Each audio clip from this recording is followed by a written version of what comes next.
The following podcast contains adult content. It is not suitable for minors, professional settings, or the faint of heart. Foreplay Goes South is open mic storytelling. Hosted monthly by Metanoia, attendees share their intimate, sultry, salacious tales. The stories you're about to hear are recorded live at Petra's in the historic Plaza Midwood, Charlotte, North Carolina. In this first story, me and my co-storyteller discuss intimacy and breaking down walls.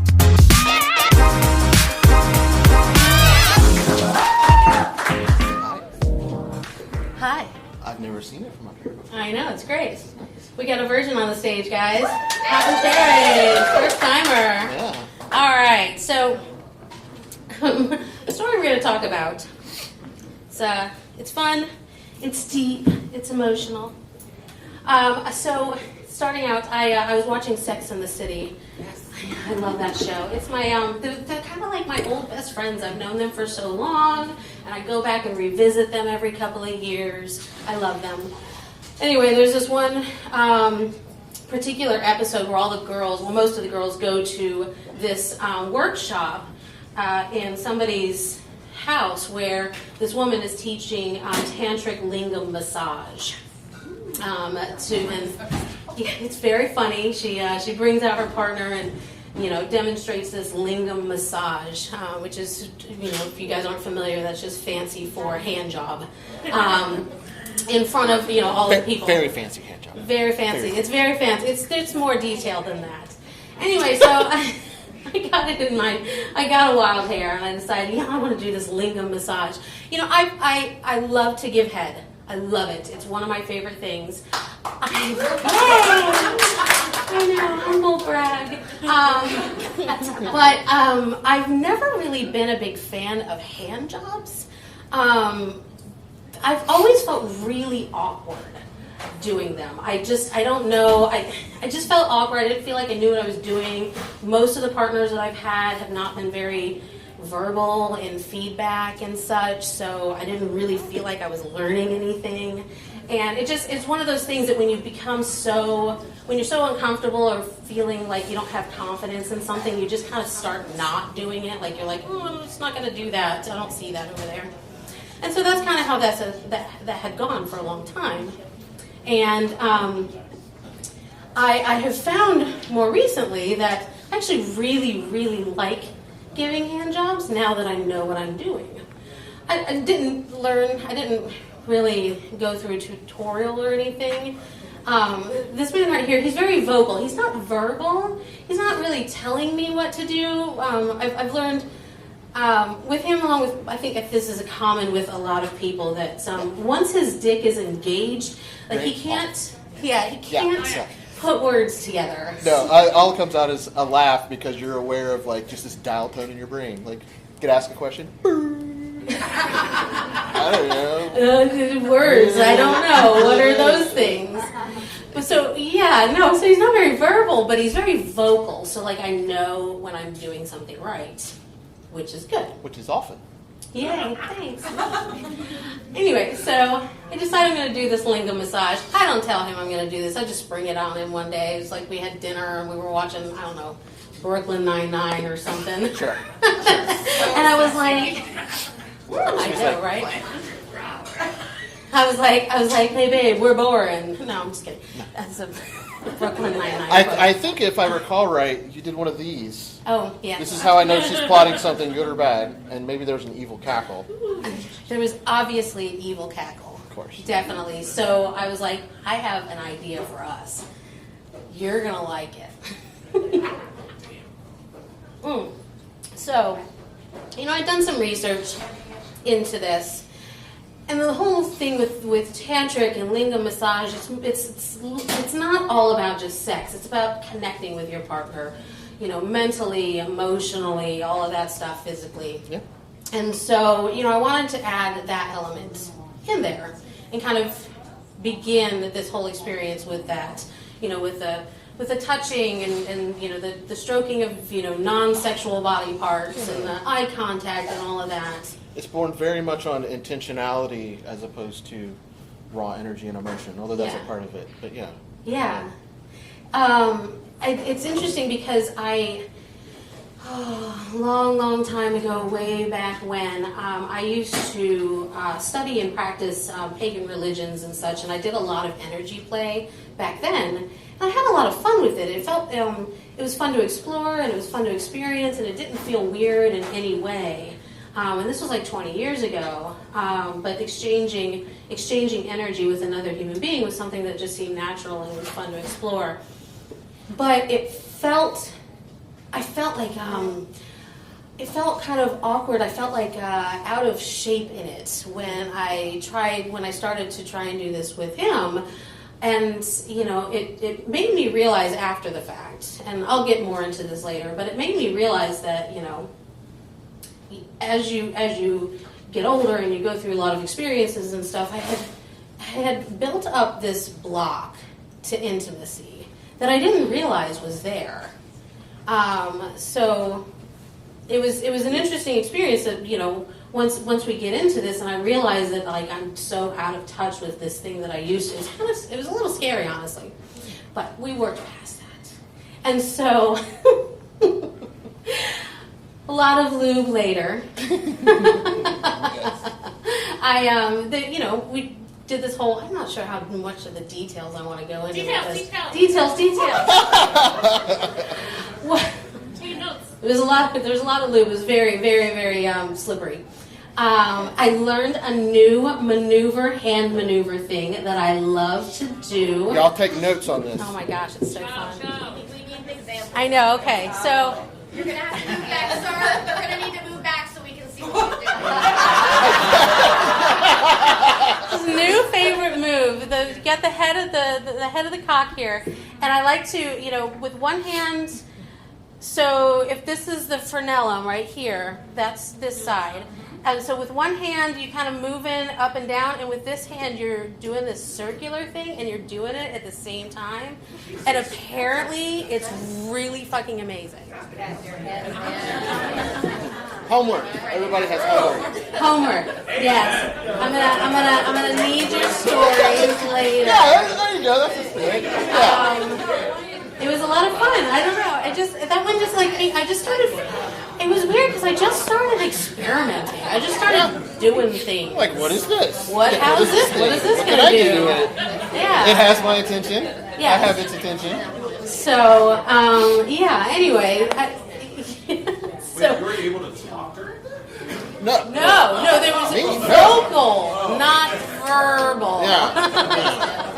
No, nothing. So, you're going to talk about your Yeah, side. sure. Yeah. So, sadly, what? Oh, the microphone.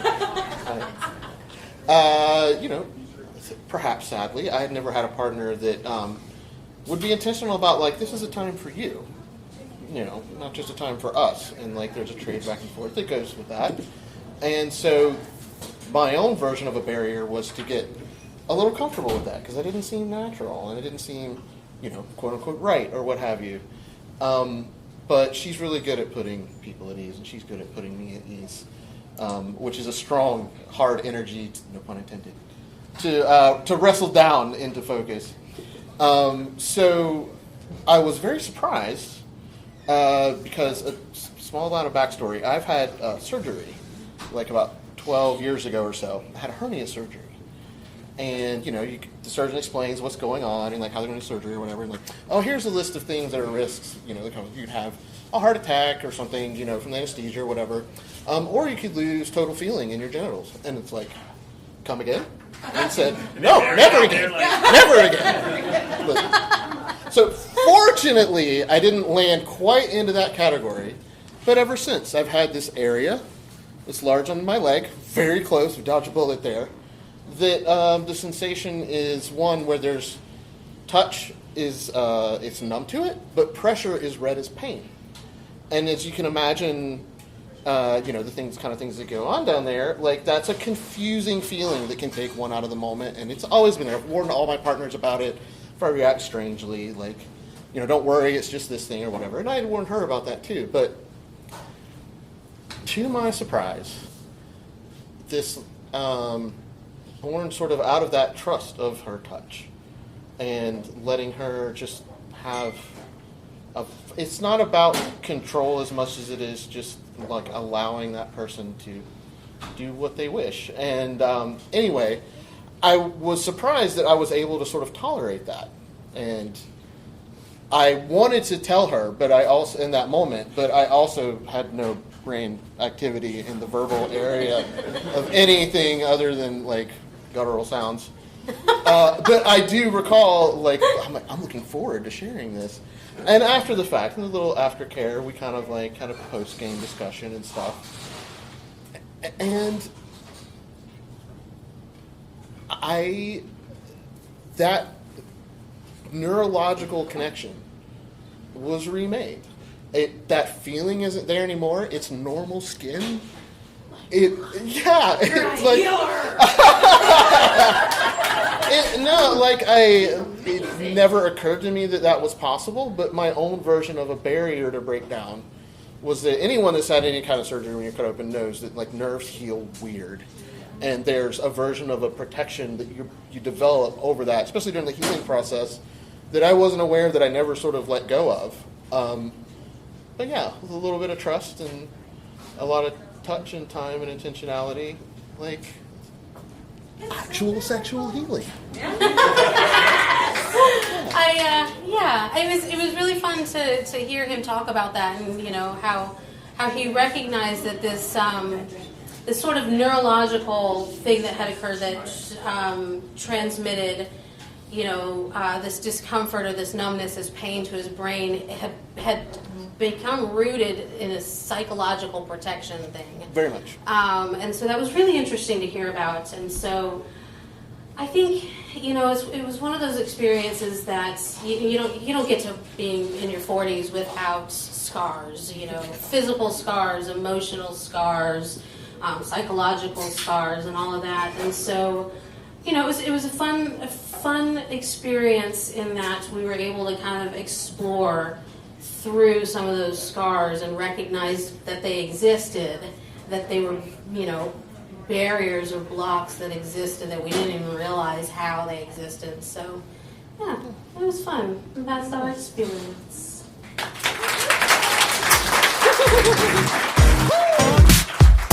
Don't forget to plug the pod. Play until December 14th for a chance to win the Foreplay Go South custom butt plug. Game details can be found in the podcast notes or on any of the Foreplay Go South socials. Up next, Cindy takes a ride in the Wayback Machine to tell us all about how she met my father.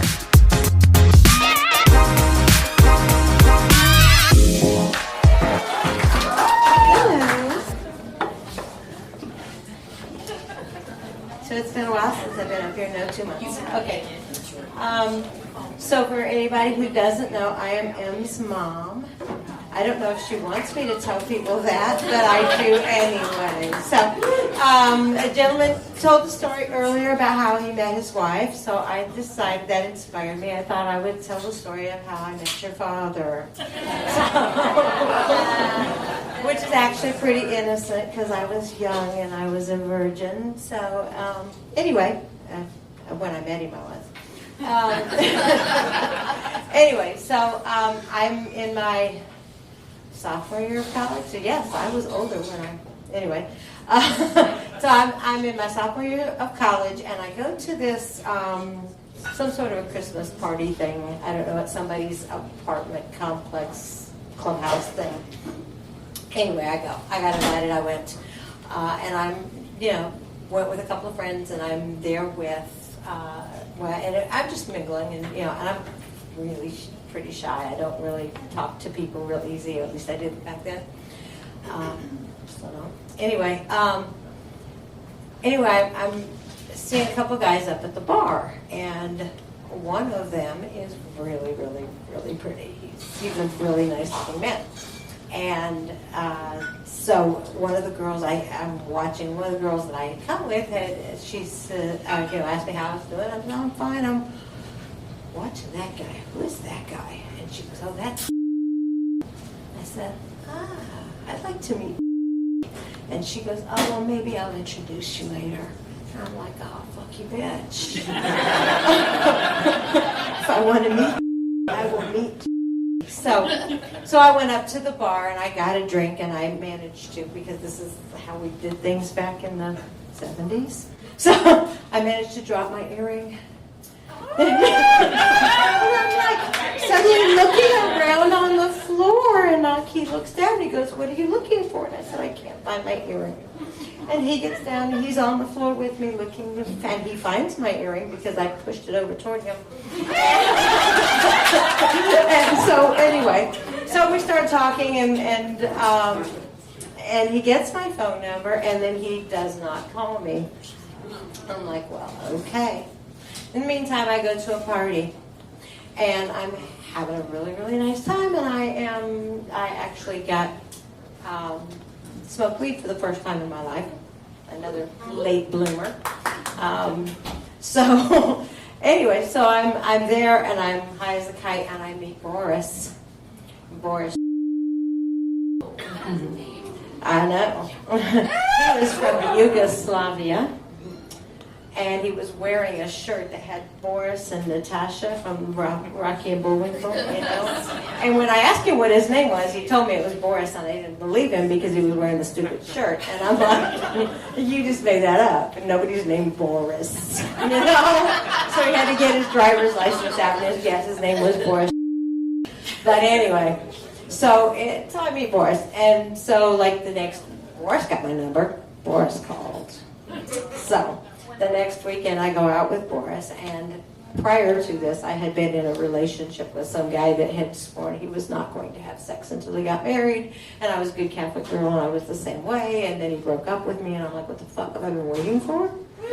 So Boris called, and Boris asked me out, and we went out on a date, and then we went back to Boris's dorm room, and I'm going to tell you, Boris had the biggest dick I've ever seen in my life. I have never, ever, other than in porn movies or something like that, but I mean, in real life, I have never seen another dick that size.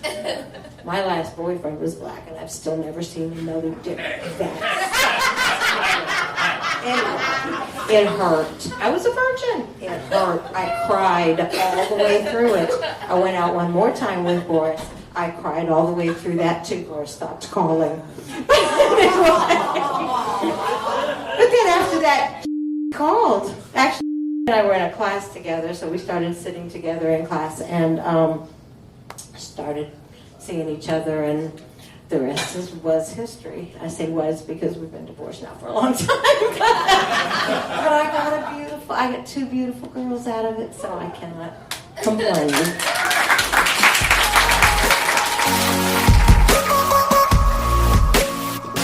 In this last story, Tom goes out for a night with the boys and gets more than he bargained for.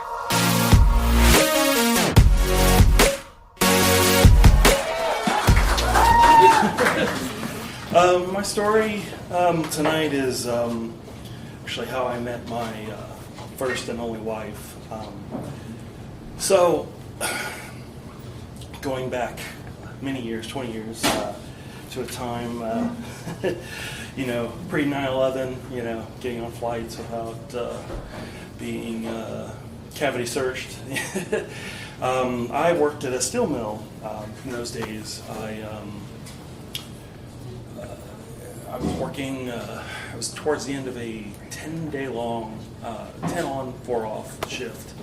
And one of my coworkers, it was his birthday. So we decided, it's the end of our shift, we're going to go out. So we got cleaned up kind of the best you can out of, such a terrible, dirty environment. And he chose to go to a club called the Wild Cherry. And where I'm from, in Indiana, that's a little tiny hole-in-the-wall strip club right next to the Indy 500 racetrack. It's actually smaller than this room. It's very small, and the stage runs down the middle. So we just cleaned up. We head on down there. A group of us, probably 5 or 6 of us that were on the crew.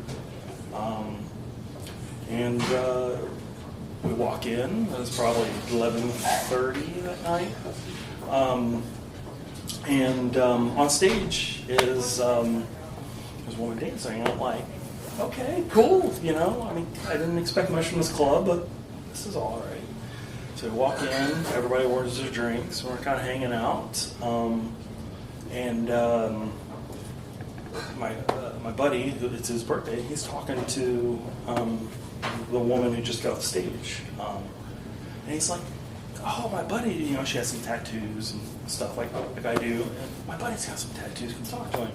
And he's like pulling up my shirt. I got a giant back piece and showing off my tattoos. And I turn around, the woman was on stage. She's like, hey, how are you? She's like, I'm like, I'm Tom. And she's like, my name's Tommy. I was like, that's funny, you know.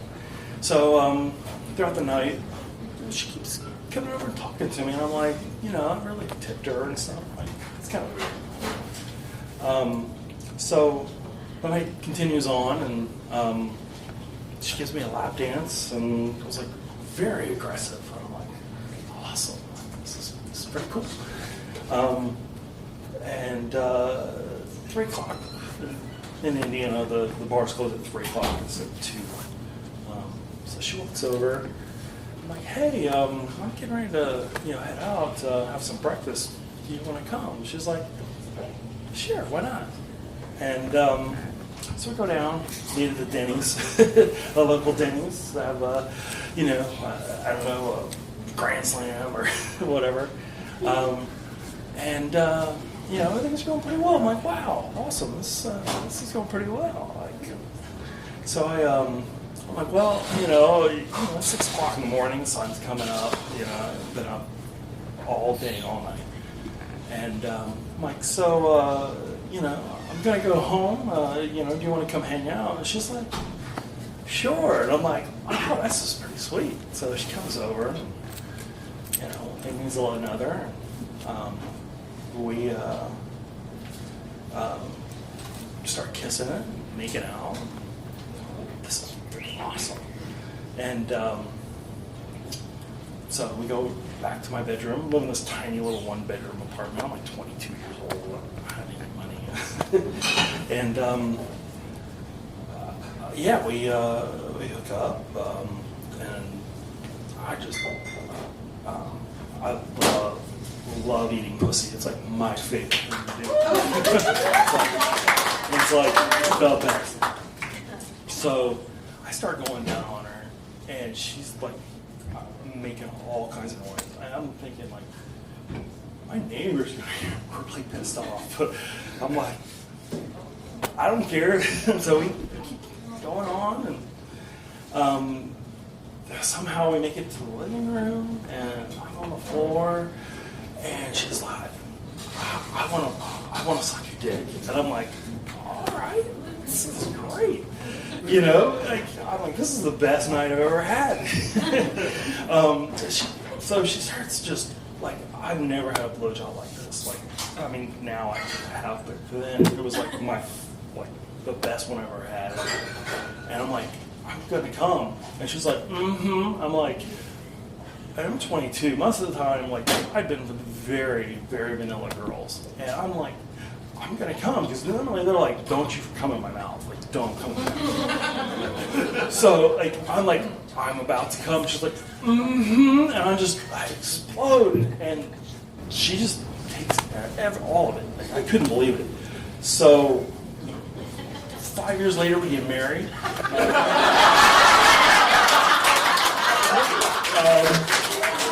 So, 5 years later we get married. We were together for probably a total of 16 years and have a wonderful son from it. So, yeah, it was a great experience. I highly recommend in life to, when somebody says, hey, you want to do something? Say, yes, and.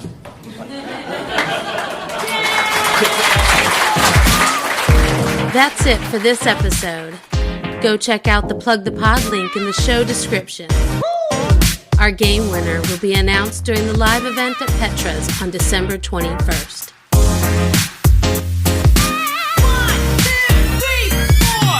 This episode of Foreplay Goes South podcast was recorded and produced by event host and podcast creator Metanoia.